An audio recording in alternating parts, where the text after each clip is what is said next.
Dobrodošli v Intersportu. V tem filmčku bomo govorili o klasičnih nevtralnih tekaških copatih, ki so primerni za tekače, ki imajo zmerno pronacijo ali pa imajo celo to nagibanje nekoliko manjše. Je dobro izbirati takšne, ki so torej brez dodatne podpore.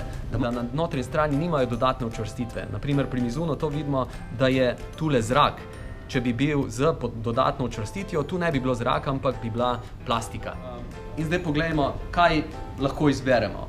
Od Mizuna imamo kar 3 različne modele, ki se med seboj razlikujejo po tej mehkobi. Najbolj mehek model je prav gotovo Mizuno Enigma.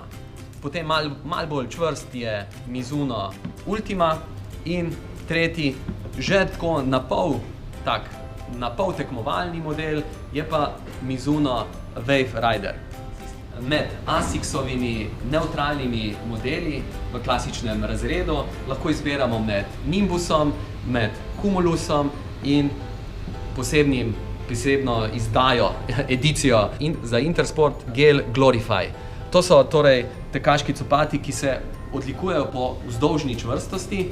V primerjavi z drugimi modeli so prav te bolj čvrsti v dolžino. To bojo kar hvaležni tekači, ki imajo nekoliko bolj občutljivo stopalo, stopalno vez. Na ta način jo manj obremenjujemo. Če se usmerimo na Brooksove tekaške copate, med klasičnimi nevtralnimi modeli, izbiramo lahko med glicerinom in Ghostom. Oba dva sta si v bistvu zelo podobna en do drugega, le da je ta nekoliko bolj elastičen v prednjem delu. Pri Adidasu lahko izberemo med Energy Boostom, Ultra Boostom in še dodatno, to pa je model Supernova Glide. Salomon nam ponuja X-Cream model in Sonic Pro model. Saucony nam pa v razredu klasičnih nevtralnih copat ponuja model Triumph. Seveda pa lahko izberamo tudi modele Nike, naprimer Pegasus in Vomero sta modela, ki nas lahko popolnoma zadovoljita v tem razredu. Kaj pa iz vidika širine v prednjem delu, ali so ozki ali širši? Od Salomona Sonic Pro se je pokazal kot izjemno ozek. To bojo veseli tekači, ki imajo ozko stopalo, nikakor pa ne tekači z širšim stopalom.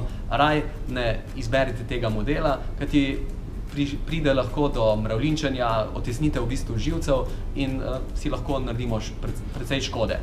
V tem primeru izberamo raj širše modele in večina tekaških copat, ki smo jih testirali, ki so tudi tlele na mizi, so srednje široki.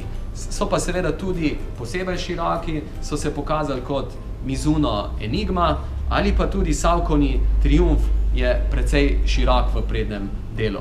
Adidas pa naprimer je dokaj ozek, ampak naprimer tale model od Ultra Boost ima zelo elastično ta prednji del in v tem primeru je manjša možnost otesnitve živca. Želim nam dobro izbiro in seveda dober tek!